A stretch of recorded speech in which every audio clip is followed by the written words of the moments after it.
கர்த்தருடைய நாமம் மகிமைப்படுவதாக. இந்த புதிய நாளுக்காய் கர்த்தரை நன்றியோடு ஸ்தோத்திரிக்கிறேன்.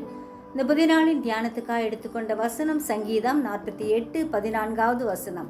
இந்த தேவன் என்றென்றைக்கும் உள்ள சதா காலங்களிலும் நம்முடைய தேவன், மரண பரியந்தம் நம்மை நடத்துவார். உலகத்தில் உள்ள அனைத்தும் நமக்கு நிரந்தரம் அல்ல, ஆனால் நம்மை உண்டாக்கினவர் சதா காலங்களிலும் நம்முடைய தேவன். எப்பொழுதும் அவர் நம் கூடவே இருக்கிறார். மரண பரியந்தம் நம்மை நடத்த வல்லவர் அவரே. அவர் நித்தமும் நம்மை நடத்தி மகா வறட்சியான காலங்களில் நம் ஆத்துமாவை திருப்தியாக்கி நம் எலும்புகளை நினமுள்ளதாக்குவார். நாம் நீர்ப்பாய்ச்சலான தோட்டத்தை போலவும் வற்றாத நீரூற்றை போலும் இருக்க கர்த்தர் நமக்கு வேண்டிய கிருபையை கட்டளையிடுவார். ஜெபிப்போமா. ஜீவிக்கிறதான நல்ல இயேசுவே, இந்த அருமையான நாளுக்காய் நன்றியோடு ஸ்தோத்திரிக்கிறோம் ஐயா.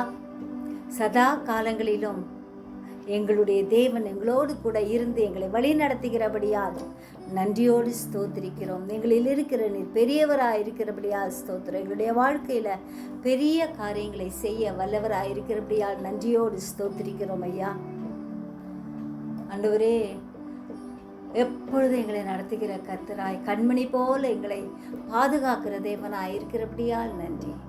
எங்களை வெறுமையாக்கி உங்களுடைய கரத்தில் ஒப்பு கொடுக்கிறோம். சிறியோர் முதல் பெரியோர் வரை ஒவ்வொருவரையும் ஆசீர்வதிங்க. தூரத்திலும் சமீபத்திலும் இருக்கும் உடைய பிள்ளைகளை வேலியடைத்து பாதுகாக்கும்படியாக ஜெபிக்கிறோம். உடைய கிருபையால் எங்கள் ஒவ்வொருவரையும் முடிசூட்டுவீராக. எங்களை நடத்துங்கப்பா. உங்கள் கரத்தில் எங்களை வெறுமையாக்கி ஒப்பு கொடுக்கிறோம். நீர் எங்களுக்கு போதுமானவராய் இருக்கிறபடியால் நன்றியோடு ஸ்தோத்திரிக்கிறோம் ஐயா.